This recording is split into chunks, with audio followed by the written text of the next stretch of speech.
السلام عليكم ورحمة الله وبركاته. الحمد لله رب العالمين والصلاة والسلام على أشرف الأنبياء والمرسلين وعلى آله وصحبه والناس أجمعين. رب اشرح لي صدري ويسر لي أمري واحلل عقدة من لساني يفقهوا قولي. அன்பார்ந்த அல்லாஹ்வின் நல்லடியார்களே, சகோதரர்களே, நாம் எல்லாம் கண்ணியமான ஒரு இடத்திலே ஒன்று சேர்ந்திருக்கிறோம்.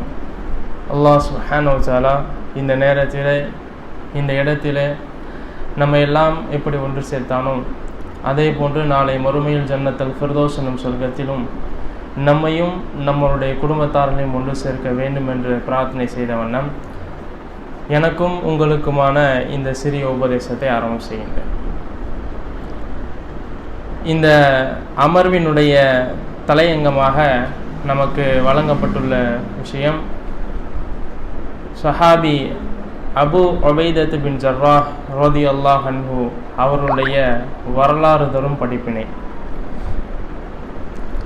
வரலாறுகள் என்பது குறிப்பாக முஸ்லிம்கள் தெரிந்து வைத்திருக்க வேண்டிய ஒரு விஷயம். காரணம், வரலாறு படிக்காதவன் வரலாறு படைக்க முடியாது. அப்படிதானே இல்லையா? எந்த சமுதாயம் தன்னுடைய வரலாற்றை மறக்கிறதோ அந்த சமுதாயம் அடுத்த கட்ட வாழ்க்கைக்கு முன்னேற முடியாது என்று சொல்லுவார்கள்.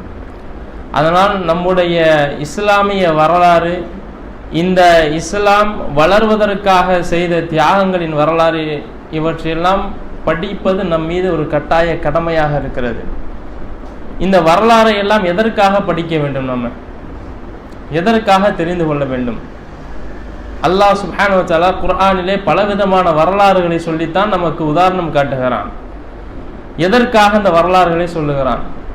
இரண்டு விதமான வரலாறுகளை அல்லாஹ் சொல்லுவான். நல்லவர்களுடைய வரலாறையும் சொல்லுவான், தீயவர்களுடைய வரலாறையும் அல்லாஹ் சொல்லுவான். எதற்காக? எதுக்கு? இன்ஷா அல்லாஹ். அதான் அல்லாஹ் சுப்ஹானஹு வ தஆலா சூரத்துல் யூசுஃபினுடைய கடைசி வசனத்தில் அல்லாஹ் சொல்லுவான். வரலாறு எதுக்கு தெரியுமா? லகத் கான ஃபீ கஸஸிஹிம் ஐபரத்துன் லிஉலில் அல்பாப். அறிவு உடையவருக்கு படிப்பினை இருக்கிறது. படிப்பினை பெறுவதற்காகத்தான் இந்த வரலாறுகள் என்று அல்லாஹ் சொல்லுகிறான். அப்ப நல்லவர்களுடைய வரலாறை ஒரு முன்மாதிரியான ஒரு படிப்பினையாகவும், கெட்டவர்களுடைய வரலாற்றை எப்படி வாழக்கூடாது என்ற படிப்பினையோடும் என்ன செய்ய வேண்டும்? அதை எடுத்துக்கொண்டு நம்முடைய வாழ்க்கையின் அடுத்த கட்ட நகர்வுகளை அழகான முறையில் கவனமாக எடுத்து வைப்பதற்காகத்தான் இந்த வரலாறுகள். அதற்காகத்தான் என்ன செய்கிறோம்? நம்ம வரலாறுகள் படிக்கிறோம். இப்போ நம்ம இந்த நேரத்தில் ஒரு சிறந்த ஒரு சஹாபியினுடைய ஒரு வரலாற்றை நம்ம என்ன செஞ்சுருக்கோம்? தலையங்கமாக எடுத்திருக்கிறோம். சஹாபாக்களுடைய வரலாறு என்று சொன்னாலே அனைத்து சஹாபாக்களும் சிறந்தவர்கள் தான். ஒவ்வொரு சஹாபியினுடைய வாழ்க்கையும் வரலாற்றையும் படிக்கும் பொழுது ஏதோ ஒரு விஷயத்தை அவருடைய வாழ்க்கையில சாராம்சமாக ஒரு ஹைலைட் பண்ணி நம்ம விளங்கிக்கிறோம். அபூ ஹுரைரா ரலியல்லாஹு அன்ஹு அவர்களா, அவரிடத்துல கல்வியினுடைய விஷயங்கள் எடுத்துக்கிறோம். ஆயிஷா ரலியல்லாஹு அன்ஹா அவங்களா ஃபிக்ஹுடைய அவர்கள் பெண்களுக்கு உண்டான ஒரு முன்மாதிரியாக கல்வியில எடுத்துக்கொள்வோம். அதே மாதிரி பிலால் ரலியல்லாஹு அன்ஹு அவர்களா இஸ்லாமிய சமத்துவம் அவருடைய வாழ்க்கையை நம்ம எடுத்துருவோம். அதே மாதிரி அபூதர் ரலியல்லாஹு அன்ஹு அவர்களா உலக பற்றின்மை எப்படி இருக்க வேண்டும் அவருடைய வாழ்க்கையில் எடுத்துக்கணும். இந்த மாதிரி ஒவ்வொரு நபருடைய வாழ்க்கையிலும் ஒவ்வொரு விஷயத்தை என்ன செய்வோம்? நாம் படிப்பனையாக பெறுவோம். அந்த வரிசையில் தான் அபு உபைதத் பின் ஜர்ராஹ் ரலியல்லாஹு அன்ஹு அவர்கள் பலரும் அறியப்படாத ஒரு நபித்தோழர். சில நபர்கள் மட்டுமே ஹதீஸ்களோடு தொடர்பில் இருக்கக்கூடிய, நபிமொழிகளோடு தொடர்பில் இருக்கக்கூடிய நபர்கள் மட்டும் அறிந்திருக்கக்கூடிய ஒரு விஷயம். ஆனால் இவர்களை பற்றியான ஹதீஸுகள் நம்ம கேள்விப்பட்டிருப்போம். அந்தந்த ஹதீஸ்கள் வரும்போது நமக்கு தெரியும், ஓ அது இந்த நபி தோழர் தானா அப்படின்னு தெரியும். அபு உபைதத் பின் ஜர்ராஹ் ரலியல்லாஹு அன்ஹு அவர்கள், இவருடைய தந்தை பெயர் என்ன? அபு உபைதா இப்னுல் ஜர்ராஹ். அப்படின்னா வாப்பா பேர் என்ன? ஜர்ராஹ். அதான் கிடையாது. இவருடைய தந்தையுடைய பெயர் பார்த்தீங்கன்னு சொன்னால் உன்னுடைய தந்தை பெயர் முஹம்மது, அவனுடைய தந்தை பேர் அப்துல்லா, அவனுடைய தந்தை பேர் என்ன? அப்துல்லா. அப்ப ஜர்ராஹ் என்று சொன்னால் என்ன? அவருடைய பாட்டனாருடைய பெயர். ஜர்ராஹ் என்பது என்னது? அவருடைய பாட்டனார் பெயர். அபு உபைதா என்பது அவருடைய பெயர். இப்னுல் ஜர்ராஹ் அப்படின்னு சொல்றாங்கல்ல, அது அவருடைய பாட்டனார் பெயர். அப்ப இப்படி பாட்டனாருடைய பெயரை சொல்லலாமா என்று கேட்டால் சொல்லலாம், அனுமதி இருக்கிறது. என்ன ஆதாரம்? ரசூலுல்லாஹி ஸல்லல்லாஹு அலைஹி வஸல்லம் அவர்கள் பல நேரங்களிலே சொல்லியிருக்கிறார்கள், நான் அப்துல்லாஹின் மகன் என்று சொல்லியிருக்கிறார்கள். ஒரு கட்டத்திலே சொன்னார்கள் ரசூல் ஸல்லல்லாஹு அலைஹி வஸல்லம் ஒரு ஹதீஸில், அன நபியுன் லா கதிப், உண்மையிலேயே பொய்யில்லாமல் நான் ஒரு நபிதான், உண்மையான ஒரு நபிதான். அன இப்னு அப்துல் முத்தலிப், நான் அப்துல் முத்தலிபினுடைய மகன் என்று சொன்னார்கள். அப்ப பாட்டனாருடைய பெயரை சொல்லி என்ன செய்யலாம்? நம்ம சொல்லலாம், அதற்கு அனுமதி இருக்கிறது. இமாம் அஹ்மத் பின் ஹம்பல் கேள்விப்பட்டிருக்கோமா இல்லையா? ஹம்பல் யாருடைய பெயர்? அவர் பாட்டனார் பெயர். அஹ்மத் என்பது இமாமுடைய பெயர், அவருடைய வாப்பா பெயர் முஹம்மது. அஹ்மத் இப்னு முஹம்மது இப்னு ஹம்பல், அதுதான் பெயர். ஹம்பல் ஒரு ஃபேமஸான ஒரு நபர், இமாம். அதனால் அவருடைய பாட்டனாரோட தொடர்ச்சியை நம்ம என்ன செய்யறோம்? சொல்றோம். அப்ப இப்படி சொல்வதற்கு அனுமதி இருக்கிறது. அந்த அடிப்படையில் தான் என்ன சொல்றோம்? அபு உபைதா இப்னுல் ஜர்ராஹ் அப்படின்னு அந்த நபித்தோழரை என்ன செய்யறோம்? நம்ம சொல்லி காட்டுறோம். அப்ப இந்த நபித்தோழருடைய வரலாறை தான் நம்ம என்ன செய்யறோம்? படிக்க போகிறோம். இவருடைய வாழ்க்கையை, வரலாற்றை படிக்கக்கூடிய ஒரு கட்டாயமான காலகட்டத்தில் தான் நம்ம இருக்கிறோம். இந்த தலையங்கத்தை சகோதரர் சொல்லும் பொழுது கூட நம்ம கேட்டோம், எதற்காக இந்த தலையங்கம் அப்படின்னு கேட்டோமா இல்லையா? கேட்டோம். எதற்கு இந்த தலைப்பு, என்ன காரணம் அப்படின்னு கேட்டப்ப, இல்லை இவருடைய வரலாறை நாங்கள் படிக்கணும் என்பதற்காகத்தான் சொன்னோம் அப்படின்னாங்க. ஆனால் உண்மையிலேயே இந்த காலகட்டத்திற்கு தோதுவாக ஏற்ற ஒரு வரலாற்று நிகழ்வுகள் தான் இவருடைய வாழ்க்கை.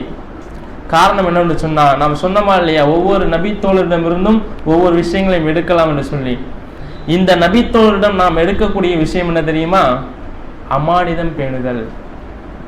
இன்றைய காலகட்டத்தில் பார்த்தோம்னு சொன்னா, அமானிதத்தை பேணக்கூடிய அந்த ஒரு நிலை என்பது ரொம்ப மோசமாகத்தான் இருக்கிறது. எந்த அளவுக்கு என்று சொன்னா, பொருளாதார அமானித மோசடி என்பது வேற, அது ஒரு பக்கம் இருந்து கொண்டுதான் இருக்கிறது. ஒரு பேச்சில் கூட அமானிதம் இல்லை.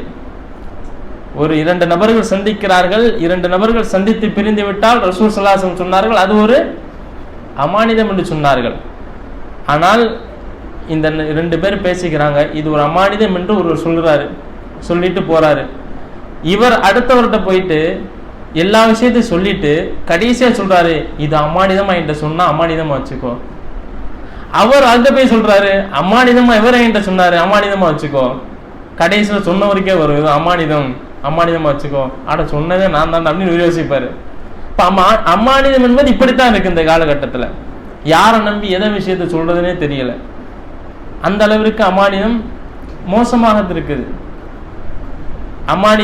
அமானிதம் பால்படுத்தப்பட்டால் மறுமையை எதிர்பாருங்கள் என்று சொன்னாங்க ரசூல் ஸல்லல்லாஹு அலைஹி வஸல்லம். அப்படித்தானே இல்லையா? இப்போ மறுமையினுடைய ஒரு அடையாளமாக இருந்து கொண்டிருக்கிறது. அதே மாதிரி அந்த அமானித மோசடி என்பது யாருடைய ஒரு செயல்? நம்பினால் மோசடி செய்வான், யாருடைய? முனாஃபிக்குடைய ஒரு செயல். இப்போ நம்ம கவனமாக இருக்க வேண்டும். இந்த விஷயத்தில் இவரிடத்தில், இந்த நபித்தோழரிடத்தில் அதிகமாக படிப்பினை பெறக்கூடிய மக்களாக என்ன செய்ய வேண்டும்? நம்ம இருக்க வேண்டும். இது ரசூலுல்லாஹி ஸல்லல்லாஹு அலைஹி வஸல்லம் இந்த வாழ்க்கை வரலாற்றை நம்ம பிரித்தோம் என்று சொன்னால், மக்காவுடைய வாழ்க்கை, மதீனாவுடைய வாழ்க்கை. மக்காவுடைய வாழ்க்கையை நம்ம 2ஆக பிரிக்கலாம். ஒன்று ரகசிய அழைப்பு, இன்னொன்று பகிரங்க அழைப்பு. தாருல் அர்கம் உருவாவதற்கு முன்னால் தாருல் அர்கம், இப்போ நம்ம உட்காந்துருக்கு இந்த மாதிரியான ஒரு தாருல் அர்கம் அங்கே இருந்தது. ரசூல் ஸல்லல்லாஹு அலைஹி வஸல்லம் காலகட்டத்தில் தாருல் அர்கம் உருவானது.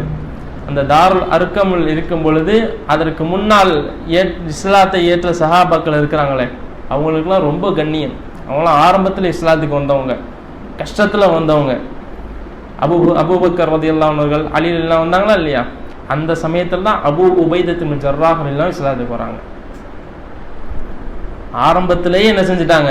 இஸ்லாத்திற்கு வந்து விட்டார்கள். அப்போ ரசூல் ஸல்லல்லாஹு அலைஹி வஸல்லம் கலந்து கொண்ட எல்லா போர்க்களத்திலும் கலந்து கொண்டவர்கள். ரசூல் ஸல்லல்லாஹு அலைஹி வஸல்லம் அவர்களோடு தங்களுடைய வாழ்க்கையை கழித்த ஒரு நபர் இவங்க. இந்த நபி தோழரிடத்துல நம்ம ஏற்கனவே சொன்னோம், அமானித விஷயம் நம்ம எடுக்கலாம், அமானிதத்தை பாதுகாக்கக்கூடிய விஷயம். அதற்காக நபித்தோழரிடத்துல சிறப்பை பார்த்தோம்னா ஒவ்வொருத்தவங்ககிட்டையும் ஒரு சிறப்பு எடுக்கலாம் என்றால் அப்போ மற்ற விஷயத்துல அவங்க டவுனா இருப்பாங்களா? அப்படி இல்லை, நம்மள மாதிரி கிடையாது. ஒருத்தவர் ஐபாதத்துல நல்லா ஹையா இருப்பார், ஆனா கஞ்சனா இருப்பார். ஒருத்தவர் பிறருக்கு உதவி செய்யக்கூடிய விஷயத்துல ரொம்ப நல்லா இருப்பார், ஆனா தன்னுடைய குடும்பத்துடைய விஷயத்துல கவனக்குறைவா இருப்பார். அப்படிதானே? ஆனால் நபித்தோழர்கள் அப்படி இல்லை, எல்லா விஷயத்திலும் சரியா இருப்பாங்க, ஏதாவது ஒரு விஷயத்துல கூடுதலாக இருப்பாங்க. நம்ம அதை படிப்பனையாக எடுக்கணும். அப்படி இருக்கக்கூடியவர் தான் இந்த அபு உபைதத் பின் ஜர்ராஹ் ரலியல்லாஹு அன்ஹு அவர்கள்.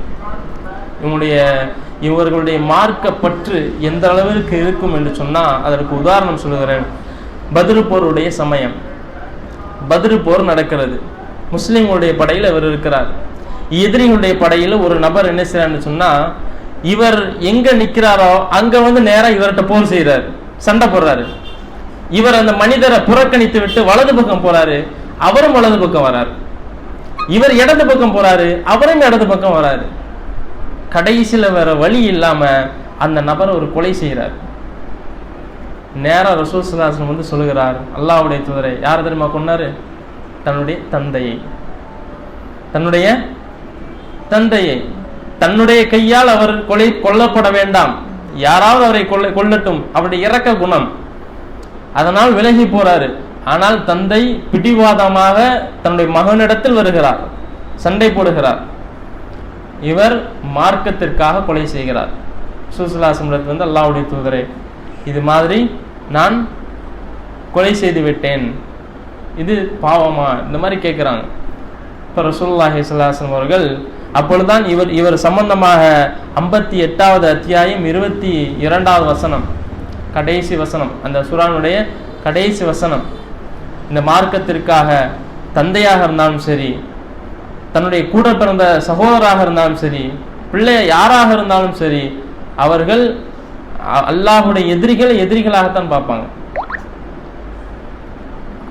எதுக்காக என்று சொன்னா, அவருடைய உள்ளத்தில் அல்லாஹ் ஈமானை வைத்திருக்கிறான்.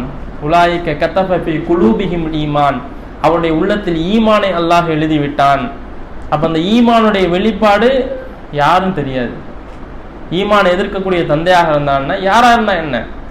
இப்போ ரசூல் ஸல்லல்லாஹு அலைஹி வஸல்லம் நீங்க செய்தது சரிதான் என்பதாக நினைச்சாங்க, அந்த நபி தோழருக்கு சொல்றாங்க. இப்போ மார்க்க பற்றி பாருங்க அவருக்கு. அதே மாதிரி உஹது போர், உஹது போர்லையும் ரசூலுல்லாஹி ஸல்லல்லாஹு அலைஹி வஸல்லம் தெரியும், அதிகமாக காயம் ஏற்பட்ட, வலி ஏற்பட்ட ஒரு போர். அப்ப நம்ம கேள்விப்பட்டிருப்போம் ஒரு சம்பவம், ரசூல் ஸல்லல்லாஹு அலைஹி வஸல்லம் அந்த முகத்தில 2 ஆணி என்ன செஞ்சிருது, குத்திருந்த கவசத்துல இருந்து ஆணி குத்திருது. இப்போ அந்த ஆணியை எடுக்கிறாங்க, எடுக்க முடியல, கையால் எடுக்க முடியல, அவ்வளவு நல்லா குத்தி இருக்கு. அதை பல்லால தான் கடிச்சு இழுக்கணும். அபூபக்கர் சித்திக் ரலியல்லாஹு அன்ஹு சொல்றாங்க, அல்லாஹ்வுடைய தூதரே, நான் அதை எடுக்கிறேன், ஒவ்வொன்றாக எடுக்கிறேன் என்று சொன்னோடனே அபு உபைதத் பின் ஜர்ராஹ் ரலியல்லாஹு அன்ஹு சொல்றாங்க, அபூபக்கரே, அந்த ஒரு சிறப்பை எனக்கு கொடுங்க, நான் எடுக்கிறேன் என்று சொல்லி ரசூலுல்லாஹி ஸல்லல்லாஹு அலைஹி வஸல்லம் அந்த முகத்தில் இருந்த அந்த ஆணியை அபு உபைதத் பின் ஜர்ராஹ் ரலியல்லாஹு அன்ஹு நினைச்சாங்க, எடுத்து தூக்கி போடுறாங்க. அதனால அவருடைய பல்லே உடைந்து விட்டது. தன்னுடைய பல்ல போனாலும் பரவாயில்லை என்று சொல்லி ரசூல் ஸல்லல்லாஹு அலைஹி வஸல்லம் இந்த காயத்தை என்ன செஞ்சாங்க, அவங்க அபு உபைதத் பின் ஜர்ராஹ் ரலியல்லாஹு அன்ஹு எடுத்தாங்க. அதே மாதிரி பார்த்தீங்கன்னு சொன்னா ரசூலுல்லாஹி ஸல்லல்லாஹு அலைஹி வஸல்லம் பல படை தளபதிகள் இருப்பாங்க. அதுல மிக முக்கியமான ஒரு படை தளபதி அபு உபைதத் பின் ஜர்ராஹ் ரலியல்லாஹு அன்ஹு அவர்கள். அதற்கு ஒரு உதாரணம் சொல்ல வேண்டும் என்று சொன்னா, ஒரு போர்க்களம், என்ன போர்க்களம் என்று சொன்னா கஸ்வத்து சைஃபுல் பஹர் என்று சொல்லுவாங்க. அந்த போரை வந்து கஸ்வத்து சீஃபுல் பஹர், சீஃபுல் சைஃப் என்று சொன்னால் வால், அது சீஃப் என்று சொல்லுவாங்க. அப்படின்னா ஓரம், பஹர்னா கடல், கடலுடைய ஓரம் நடந்த ஒரு போர். அதாவது போர் நடக்கல, அந்த படை வருகிறது என்ற தகவல் அறிந்து ஒரு 300 பேர் கொண்ட குழுவை ரசூல் ஸல்லல்லாஹு அலைஹி வஸல்லம் அவர்கள் அந்த இடத்துக்கு அனுப்புறாங்க. அதற்கு படை தளபதியாக அபு உபைதத் பின் ஜர்ராஹ் ரலியல்லாஹு அன்ஹு அவர்களை ஹிஜ்ரி 6ஆம் ஆண்டு, ஹிஜ்ரி 6 அல்லது 8, ஹிஜ்ரி 6 அல்லது 8 இந்த 2 வருடத்தில் ஏதோ ஒரு வருடத்தில் ரசூல் ஸல்லல்லாஹு அலைஹி வஸல்லம் அனுப்புகிறாங்க. அவங்க போகிறாங்க.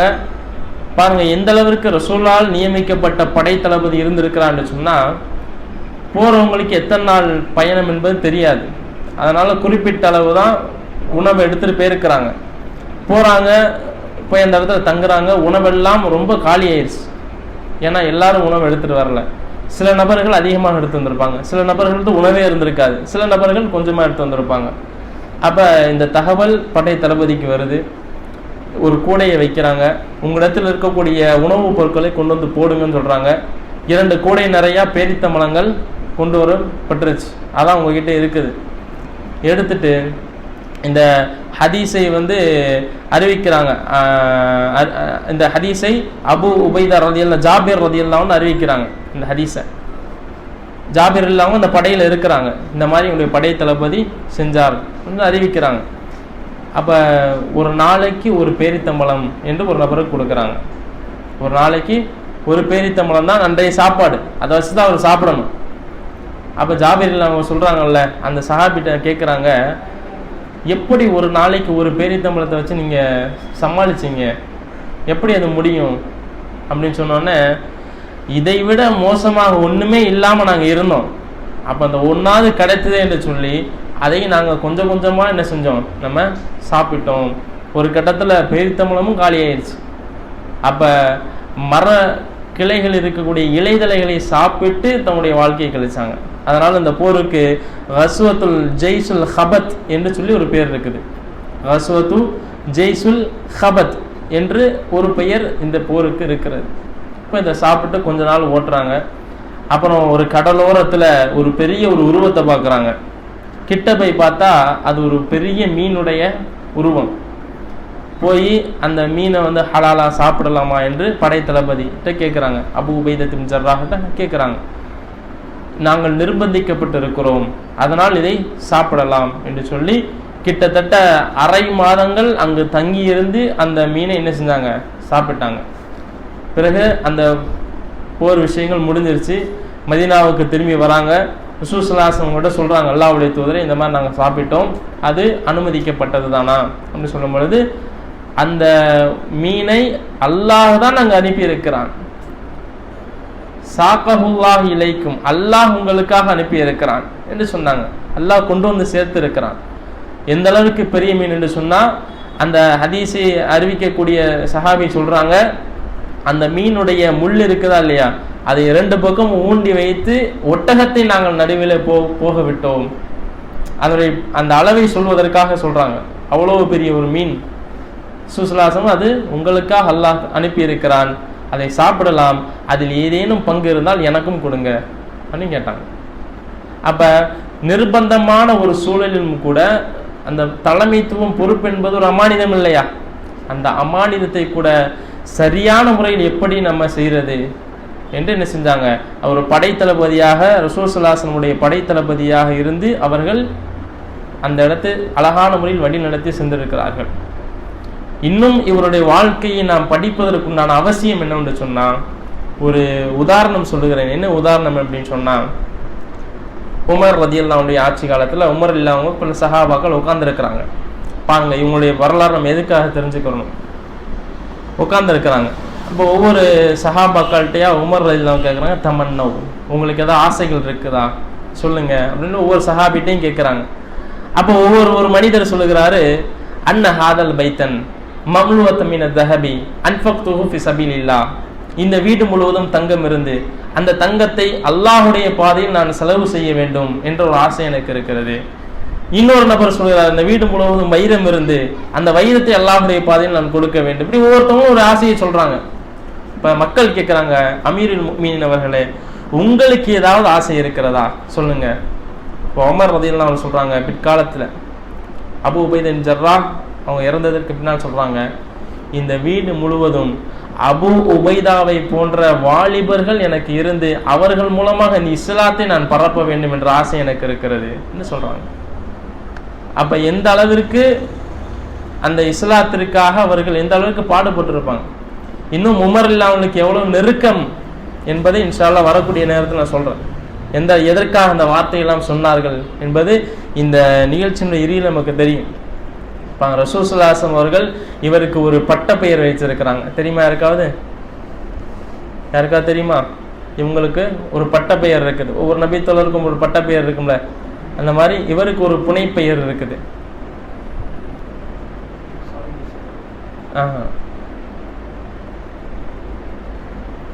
அமீன் ஹாதிஹில் உம்மா. சரி, நஜ்ரானிலிருந்து கிறிஸ்தவர்கள் என்ன செய்யறாங்க பாருங்க, என்னன்னு தெரியும். நஜ்ரான் இருக்குல்ல, அங்கிருந்து கிறிஸ்தவர்கள் வராங்க ரசூலுல்லாஹி பார்க்கறது. எதற்கு? முபாஹலா செய்யறதுக்கு. முபாஹலானா என்னது? செய்யறதுக்கு. நாங்கள் சத்தியத்தில் இருக்கிறோமா, நீங்கள் சத்தியத்தில் இருக்கிறீங்களா? அப்பதான் அந்த வசனம் இறங்குது. வாங்க, உங்களுடைய குடும்பத்தாரர்களை கூட்டுவாங்க, பிள்ளைகளை கூட்டுவாங்க, நம்ம முபாஹலா செய்வோம். யார் அசத்தியத்தில் இருக்கிறார்களோ அவர்கள் மீது அல்லாஹ்வுடைய சாபம் உண்டாகட்டும் என்று சொல்லி அல்லாஹ்வுடைய சாபத்தை கேட்போம். அப்போ முபாஹலா செய்வதற்காக வந்துடுறாங்க கிறிஸ்தவர்கள். சோசலாசமங்க அப்போ ஒரு கிறிஸ்தவன் இன்னொரு கிறிஸ்தவன்ட்ட சொல்கிறான், ஒரு கால் அவர் உண்மையில் இருந்தால், சத்தியத்தில் இருந்தால், இது நமக்காக செய்யக்கூடிய சாபம் கிடையாது, நம்முடைய சந்ததி முழுவதும் பாதிக்கப்படும், யோசிச்சுக்கோங்க என்று சொன்ன உடனே எல்லாம் பயந்துட்டாங்க, விலகிக்கிட்டாங்க. முபாஹலா நடக்கலை. இன்னைக்கு எதுக்கெல்லாம் முபாஹலா நடக்குது? நீ உபச்சாரம் பண்ணியா, நீ பண்ணலையா, எல்லாரும் முபாஹலா. அதுக்கு இல்லை மார்க்கத்தில். முபாஹலா எதுக்கு? நீ சத்தியத்தில் இருக்கிறாய, நான் சத்தியத்தில், அதுக்கு தான் முபாஹலா. அதுவும் நடக்கலை. அதுவும் ரசூல் ஸல்லல்லாஹு அலைஹி வாழ்க்கையில் வரலாற்று நடக்கலை. அதற்குத்தான் முபாஹலா. அப்போ முபாஹலா அந்த இடத்துல நடக்கலை. அப்போ கிறிஸ்தவர்கள் என்ன செய்கிறாங்க அப்படின்னு சொன்னால், நாங்கள் ஜிஸியா கொடுத்துட்றோம், இஸ்லாமிய ஆட்சிக்கு ஜிஸியா கொடுத்துட்றோம், எங்களுக்கு நம்பிக்கையான ஒரு ஆளை அனுப்புங்கள். ரசூலுல்லாஹி சொன்னாங்க, நான் உங்களுக்கு மிக நம்பிக்கையான ஒரு ஆளை உங்களுக்கு அனுப்புகிறேன். அமீனும் பிஹக், ரொம்ப உண்மையிலேயே நம்பிக்கையான ஆள், அவரை நான் அனுப்புகிறேன். சஹாபாக்கள் எல்லாம் அப்படியே நிற்கிறாங்க. ஏன் போகணும் அப்படின்னா எதுக்கு நிற்கிறாங்க? அந்த பெயர் எனக்கு வேணும். ரசூல் நம்பிக்கையாளர் என்று சொன்னார்களே, அந்த நம்பிக்கையான ஒருவனாக நான் இருக்க வேண்டும். அங்க போறதுக்கு நான் ஆசை இல்லை, அந்த பெயர் எனக்கு வேணும். ரசூல் ஸல்லல்லாஹு அலைஹி வாயால் வந்த பெயர் இல்லையா? இப்போ ரசூல் ஸல்லல்லாஹு அலைஹி அவர்கள் சொன்ன உடனே, கும் யா அபா உபைதா, அபு உபைதாவே எந்திங்க. ரசூல் ஸல்லல்லாஹு அலைஹி சொன்னாங்க, லிகுல்லி உம்மத்தின் அமீனுன், ஒவ்வொரு சமுதாயத்திற்கும் ஒரு நம்பிக்கையாளர் ஒருவர் இருக்கிறார். ஓ அமீனு ஹாதியில் உம்மா, இந்த சமுதாயத்தினுடைய நம்பிக்கையாளர் தெரியுமா? அபு உபைதத்தின் ஜர்ரா என்று சொன்னாங்க. அப்போ அவருடைய பட்ட பெயர் என்னதுங்க? இந்த உம்மத்தின் நம்பிக்கையாளர் என்று ரசூல் ஸல்லல்லாஹு அலைஹி சொன்னாங்க. அமீனுன் ஹாதிஹில் உம்மா, இந்த உம்மத்தின் நம்பிக்கைக்குரியவர், அமானிதங்களை பேணக்கூடியவர் என்று ரசூல் ஸல்லல்லாஹு அலைஹி அவர்களால் சான்றளிக்கப்பட்டவர். காரணம், போற வழியில கிறிஸ்தவர்களோடு பேச்சுவார்த்தையில பொருளாதாரம் இல்லையா, மிகப்பெரிய பொருளாதாரம் இல்லையா, அவர் பக்கம் சாயலாம், அல்லது ஏதேனும் மோசடி நடக்க வாய்ப்புகள் இருக்கிறது. அப்ப ரொம்ப நம்பிக்கையான ஒரு ஆளை தான் அனுப்ப வேண்டும். அதனால ரசூல் ஸல்லல்லாஹு அலைஹி வஸல்லம் அபு உபைதத்து பின் ஜர்ரா ரலியல்லாஹு என்ன செய்றாங்க? அனுப்பி வைக்கிறாங்க. இதே மாதிரி தான் பஹ்ரைனுக்கும் ஜிஸியா வரி வசூலிக்க போகும்பொழுது அபு உபைதாவே நீங்க போயிட்டு வாங்க. இங்க மட்டும் இல்லை, பல நாடுகளுக்கு அபு உபைதத்து பின் ஜர்ரா ரலியல்லாஹு ரசூல் ஸல்லல்லாஹு அனுப்பியிருக்கிறாங்க. காரணம், பொருளாதார விஷயத்திலும் சரி, மற்ற விஷயங்களும் சரி, அம்மானிடம் என்று வந்தால் அபு உபைதா ரலியல்லாஹு அதில் கரெக்டாக இருப்பாங்க. பஹ்ரைனுக்கு போயிட்டு வராங்க. ஃபஜ்ருடைய நேரத்தில் சஹாபாக்கள் எல்லாம் அப்படியே ரசூல் ஸல்லல்லாஹு அலைஹி வஸல்லம் ஒன்று சேர்ந்துடுறாங்க. ரசூல் ஸல்லல்லாஹு அலைஹி வஸல்லம் அல் சமிஅத்தும் குதூம அபு உபைதா,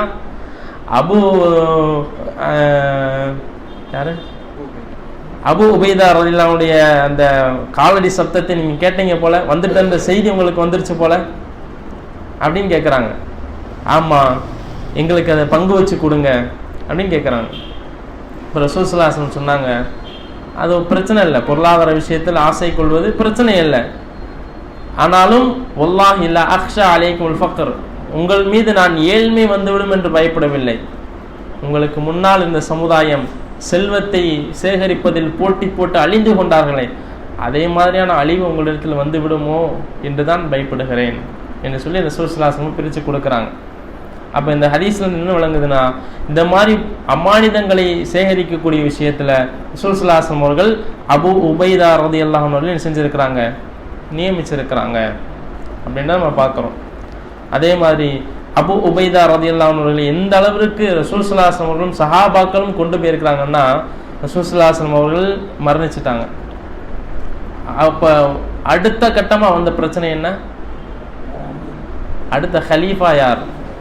அடுத்த ஹலீஃபா யார்? அதான் பிரச்சனை. உமர் ரலியல்லாஹு அன்ஹு அவர்கள் பேசுவதற்காக தயாராகுறாங்க. யாரை தேர்ந்தெடுக்கணும்னு? யாரை தேர்ந்தெடுக்கணும்? அபூபக்கர் சித்திகளை தேர்ந்தெடுக்கணும் தயாராகுறாங்க. நம்ம இதெல்லாம் பேசணும், மக்கள்கிட்ட இந்த மாதிரி விஷயங்கள்லாம் சொல்லணும் அப்படின்னு சொல்லி என்ன செய்யறாங்க? பேச ரெடி ஆகுறாங்க. ரெடி ஆகும் பொழுது அபூபக்கர் சித்திகளாவும் தடுத்து உட்கார வைக்கிறாங்க. அவங்க பேசுறாங்க. உமர் ரலியல்லாஹு அன்ஹு ஹதீஸ் அறிவிக்கிறாங்க, நான் எதையெல்லாம் பேச நினைத்தேனோ அதையெல்லாம் அபூபக்கர் சித்திக் ரலியல்லாஹு அன்ஹு பேசி முடித்தார்கள். நான் பேசினால் மக்களிடத்தில் என்ன விளைவு ஏற்படுமோ அது எதுவுமே இல்லாமல் நல்ல முறையில் அபூபக்கர் சித்திக் ரலியல்லாஹு அன்ஹு பேசி முடித்தார்கள். ஒரே செய்தி தான். ஆனா உமர் ரலியல்லாஹு அன்ஹு பேசினா பிரச்சனை வரும், அபூபக்கர் சித்திக் ரலியல்லாஹு அன்ஹு வராது. அதை அழகான முறையில் பேசி முடித்தார்கள். அவர்கள் நான் பேச நினைத்ததை அப்படியே பேசினார்கள். ஆனால் ஒரே ஒரு விஷயத்தை தவிர, அந்த விஷயம் அவர்கள் பேசியது என்னுடைய கழுத்தை தரையில் வைத்து கொலை வெட்டப்படுவதை நான் விரும்புகிறேன். என்ன விஷயம் என்று சொன்னால், இந்த உமர் நீங்கள் ஹலீஃபாக ஒருவரை தேர்ந்தெடுக்க வேண்டும் என்று சொன்னால் உமரை தேர்ந்தெடுக்க என்று சொன்னார்களே, அது எனக்கு பிடித்த ஒரு விஷயம் அல்ல, அதற்கு நான் கொலை செய்யப்பட்டிருக்கலாம் என்று சொல்றாங்க. அந்த அபூபக்கர் ரலியல்லாஹு அன்ஹு அவர்கள் அடுத்த ஹலீஃபா என்று சொன்னார்களே, அது 2 நபர்களை சொன்னாங்க. ஒன்று உமர் ரலியல்லாஹு அன்ஹு, இன்னொன்று அபு உபைதா பின் ஜர்ராஹ். அப்ப ஹலீஃபா என்ற பதவிக்கு ஒருவர் வர வேண்டும் என்று சொன்னா எவ்வளவு பெரிய ஒரு விஷயம். அபூபக்கர் சித்திக் ரலியல்லாஹு அன்ஹு சொல்றாங்க, நீங்கள் ஹலீஃபாவை தேர்ந்தெடுக்க வேண்டுமா, ஒன்று உமரை தேர்ந்தெடுங்கள், இல்லை அபு உபைதாவை தேர்ந்தெடுங்க ரலியல்லாஹு அன்ஹுமா தேர்ந்தெடுங்கள் என்று சொன்னாங்க. இது சஹாபாக்களுடைய கருத்து எப்படி இருந்தது, அபூபக்கர் ரலியல்லாஹுடைய கருத்து எப்படி இருந்தது என்று சொன்னா, நேரா ஆயிஷா ரலியல்லாஹு அன்ஹா சஹாபாக்கள் ஒரு தடவை வராங்க. ஹலீஃபா தேர்ந்தெடுக்கப்பட்டாச்சு, அபூபக்கர் சித்திக் ஹலீஃபா. அப்ப ஆயிஷா ரலியல்லாஹு அன்ஹா ஒரு தடவை சஹாபாக்கள் வரும்போது கேட்குறாங்க, ரசூல் ஸல்லல்லாஹு அலைஹி வஸல்லம் அவர்கள் மரணித்ததற்கு பின்னால் இவர்தான் ஹலீஃபா என்று யாரையும் சொல்லவில்லை. அப்படி ஒரு கால் சொல்லி இருந்தால் நீங்கள் ரசூலுடைய மனைவியாக இருக்கிறீர்கள், அவருடைய தெரியும்ல, ஒரு மனைவிக்கு கணவனுடைய அந்த எண்ணம் தெரியாதா? தெரியும். அப்படி சொல்லி இருந்தால் யாரை ஹலீஃபா என்று சொல்லி இருப்பார்கள்? ஆயிஷா ரலியல்லாஹு அன்ஹா சொன்னாங்க அபூபக்கரை சொல்லியிருப்பாங்க. அதற்கு அடுத்து யாரை சொல்லியிருப்பாங்க? உமர் ரலியல்லாஹு அன்ஹு சொல்லியிருப்பாங்க. அதற்கடுத்து யாரை சொல்லியிருப்பாங்க என்று சொன்னால் அபு உபைதா பின் ஜர்ராஹ் ரலியல்லாஹு அன்ஹு சொல்லியிருப்பாங்க. அப்ப அவங்களுடைய மனைவி சர்டிபிகேட் கொடுக்குற அளவுக்கு இருந்திருக்கிறாங்கன்னு சொன்னா, அப்ப ரசூல் ஸல்லல்லாஹு அலைஹி வஸல்லம் எந்த அளவிற்கு அந்தஸ்தால் உயர்ந்திருப்பார். அவ்வளவு மிகச்சிறந்த அந்தஸ்து ரசூலுல்லாஹி ஸல்லல்லாஹு அலைஹி வஸல்லம் அவரிடத்திலும் இருந்துச்சு, அவர்களோடு இருந்த சஹாபாக்களுக்கும் இருந்துச்சு. அபூபக்கர் ரலியல்லாஹுடைய ஆட்சி காலத்துல அபூபக்கர் இல்லாமல் சந்தைக்கு போறாங்க சம்பாதிக்கிறதுக்காக. அபு உபைதா பின் ஜர்ராஹ் ரலியல்லாஹு கூப்பிடுறாங்க, அமீருல் முஃமினீன் அவர்களே வாங்க. எங்க போறீங்க? உழைப்பதற்காக போறேன், சந்தைக்காக போறேன். நீங்க சம்பாதிக்க போனா இந்த நாட்டு மக்களை யார் பார்க்கறா கேட்குறாங்க. நீங்க சம்பாதிக்க போயிட்டீங்கன்னா உங்கள் ஆட்சியில் இருக்கக்கூடிய மக்களை யார் கவனிக்கிறது? அபூபக்கர் சொன்னாங்க, அப்ப என் குடும்பத்தை யார் கவனிக்கிறது? என் குடும்பம் சாப்பாடு கொடுக்கமா இல்லையா? யார் கவனிக்கிறது? நீங்க இந்த மக்களை கவனித்துக் கொள்ளுங்கள், நான் பைத்துல் மால் இருந்து நான் உங்களுக்கு தருகிறேன். அது சொன்னா உங்களுக்கு சந்தோஷம். காரணம், ரசூலுடைய அமீன் நம்பிக்கைக்குரியவர் ஒருவர் சொல்லுகிறார். அப்ப அவர் அதுக்கு பொறுப்புதாரி. அவர் சொல்லும்போது அது ஹராமாக இருக்க ஹலாலாகத்தான் இருக்கும். அப்ப சரி என்று சொல்லி அவர் உழைக்காம நாட்டு மக்களுக்காகத்தான் பல விஷயங்கள் செஞ்சாங்க. பைத்துல் மால் இருந்து போதுமான அளவு அபு உபைதா பின் ஜர்ராஹ் இல்லாம கொடுத்தாங்க. ஆனா உமர் இல்லாம பொறுத்த வரைக்கும் அதை கூட வாங்கல. பைத்துல் மால் உழைக்கவும் போல, பைத்துல் மால் இருந்து எனக்கு வரக்கூடாது, கடன் வாங்கியே குடும்பத்துக்கு செலவழிச்சாங்க. மரணத்தின் பொழுது தன்னுடைய மகனிடத்துல சொல்றாங்க, மகனே எனக்கு இவ்வளவு கடன் இருக்கிறது, இதையெல்லாம் நீ தான் அடைக்க வேண்டும், நீ தான் என்ன செய்யணும், அடைக்கணும். உமர் இல்லாம அதை கூட என்ன செய்யல, வாங்கல. இப்ப அபு உபைதா பின் ஜர்ராஹ் ரலியல்லாஹு அன்ஹு அவர்கள் இந்த அளவுக்கு ஹலீஃபாவாக இருந்தாலும் சரி அவர்களுக்கு உபதேசம் செய்யக்கூடியவராக ஆலோசகராக இருந்திருக்கிறாங்க. அபூபக்கர் உமர் இல்லாமவனுக்கு அதே மாதிரி தான் சொன்னாங்க இல்லையா, உமர் இல்லாம சொன்னாங்கன்னு சொல்லி, இந்த மாதிரி அபு உபைதாவை போன்ற வாலிபர்கள் எனக்கு வேண்டும் என்று சொன்னார்களே. ஏன் சொன்னாங்க தெரியுமா? உமர் ரலியல்லாஹு அன்ஹு அவர்கள் இந்த அபு உபைதா பின் ஜர்ராஹ் வீட்டுக்கு வராங்க, வீட்டுக்கு விருந்துக்காண்டி வராங்க. வரும் பொழுது சாப்பிட என்ன இருக்குது, அமீருல் முஃமினீன் வந்திருக்கிறாரு, அவருக்கு ஏதாவது சாப்பிட கொடுக்கணுமே என்று வீட்டிலாம் தேடுறாங்க. ஒரு காஞ்சி போன 3 ரொட்டி இருக்குது. கொண்டு வந்து 3 ரொட்டியை வச்சுட்டு, அமீருல் முஃமினீன் அவர்களை, என்னுடைய வீட்டில் இந்த காய்ந்த ரொட்டியை தவிர வேறு எதுவும் இல்லை என்று சொன்ன உடனே உமர் ரலியல்லாஹு அன்ஹு அழ ஆரம்பிக்கிறார்கள். அழுறாங்க, சொல்றாங்க, இந்த உலகம் எங்களை மாற்றி விட்டது, இந்த உலகம் எங்களை மாற்றி விட்டது, ஆனால் அபு உபைதாவை மாற்றவில்லை. எங்களை மாற்றி விட்டது, நாங்கள் ஆரம்பத்தில் எப்படி இருந்தோம் இப்ப எப்படி இருக்கிறோம், ஆனால் அபு உபைதாவை மாற்றவில்லை என்று சொல்லிட்டு அழுதுகிட்டு போறாங்க. அதே மாதிரி தன்னுடைய ஆலோசனை சபை இருக்கிறது இல்லையா, ஹலீஃபாக்களுடைய ஆலோசனை சபையில இந்த அபு உபைதா பின் ஜர்ராஹ் முக்கியமான ஒரு ஆள். இவருடைய ஆலோசனைக்கு ஒரு கண்ணியம் இருக்கிறது. உமர் அல்லாவுடைய சிறந்த ஒரு ஆலோசகராக இருந்திருக்கிறார். சிரியாவில் ஒரு தொற்று நோய் ஏற்படுது, சிரியாவில் ஒரு தொற்று நோய். உமர் அல்லாவுங்க சிரியாவில் போறாங்க, படைகளோடு போறாங்க போருக்காக. அப்ப தகவல் வருது, இந்த மாதிரி அங்க சிரியாவில் தொற்று நோய் பரவி கொண்டிருக்கிறது அப்படின்னு தகவல் வருது. அப்ப போகலாமா போகக்கூடாதா? போகக்கூடாது அப்படின்னு முடிவு எடுத்துட்டு திரும்பலாம் அப்படின்னு சொல்றாங்க. அப்ப அபூ உபைதா பின் ஜர்ராஹ் ரலியல்லாஹு அன்ஹு சொல்றாங்க, அஃபிராருன் ஹு மின் கத்ரில்லாஹ், அல்லாஹ்வுடைய விதியை விட்டு நீங்கள் விரத விடுகிறீர்களா அப்படின்னு கேட்குறாங்க. திரும்பி போறீங்களா நீங்க அப்படின்னு கேட்குறாங்க. அப்போ உமர் ரலியல்லாஹு அன்ஹு சொல்றாங்க, லவ் கைரக காலஹா யா அபா உபைதா, அபூ உபைதாவே, இது உன்னை தவிர உங்களை தவிர வேறு யாராவது சொல்லி இருந்தால் பிரச்சனை இல்லை, நீங்க அதை சொல்லிட்டீங்களே என்று சொல்லிட்டு, உமர் ரலியல்லாஹு அன்ஹு யக்ரஹு ஹிலாஃபஹு, அவரோடு முரண்பட்டு நடப்பதை உமர் ரலியல்லாஹு அன்ஹு வெறுத்தார்கள். அல்ல அவங்களுக்கு பிடிக்கலன்னு சொன்னால் இவர் சொல்லி இவருக்கு மாற்றமான, ஆனா போய் தான் ஆக வேண்டும். அவர் திரும்பி ஒரு நோய் பரவக்கூடிய இடத்துல நம்ம போகக்கூடாது, போய் தான் ஆக வேண்டும். ஆனால் அபு உபைதா பின் ஜர்ராஹ் ஒரு விஷயத்தை சொல்லி அவருக்கு மாற்றமாக நம்ம செய்கிறோமே என்று சொல்லி அதை வெறுத்தார்கள். அப்ப இன்னைக்கு ஒரு ஆலோசனை கேட்கிறோம்னு சொன்னா, இவர் கேட்கிறாரே என்பதற்காக ஏதோ ஒரு விஷயத்த நம்ம சொல்றது ஒரு பக்கம் இருக்குது, இன்னொன்னு ஆலோசனை சொல்லணும்ன்ற பேர்ல ஏதோ ஒன்று சொல்றது இருக்குது, சொல்லுவாங்க. ஆனா ஒரு பதவியில் இருக்கிறவர் அவருக்கு மாறுபட்ட ஏதோ அவருடைய கருத்தை, உண்மையான கருத்தை, அவர் ஒவ்வொருத்தவங்களும் ஒரு கருத்து இருக்கும், அவர் பக்கம் எது சரி இருக்கிறதோ அதை அமீர் என்று கூட பார்க்காமல் சரியாக சொல்லக்கூடிய தைரியம் அவருக்கு இருந்தது, அபூ உபைதா ஜர்ராஹ் ரலியல்லாஹு அன்ஹு. ஆனாலும் அதற்கு மாற்றமாக நடப்பது உமர் ரலியல்லாஹு அன்ஹு அதை வெறுத்தார்கள் என்பதை என்ன செய்யறோம், நம்ம ஹதீஸ்கள்ல பார்க்கிறோம். ஆலோசனை கேட்பது என்பது கூட ஒரு வகையில் அமானிதம் என்று சொன்னாங்க ரசூலுல்லாஹி ஸல்லல்லாஹு அலைஹி வஸல்லம். அந்த அமானிதத்திலும் அவர்கள் சரியாகத்தான் என்ன செஞ்சாங்க, இருந்தாங்க. அதே மாதிரி ரசூலுல்லாஹி ஸல்லல்லாஹு அலைஹி வஸல்லம் ஆட்சி காலத்தில் பார்த்தீங்கன்னா, உமர் அல்லாஹ்வுடைய ஆட்சி காலத்தில் பார்த்தீங்கன்னா, சிரியாவில் ஒரு யுத்தம், சிரியாவில் ஒரு யுத்தம். ஒரு அவருடைய படை தளபதி பார்த்தீங்கன்னா 2 விதமாக படை தளபதி இருப்பாங்க.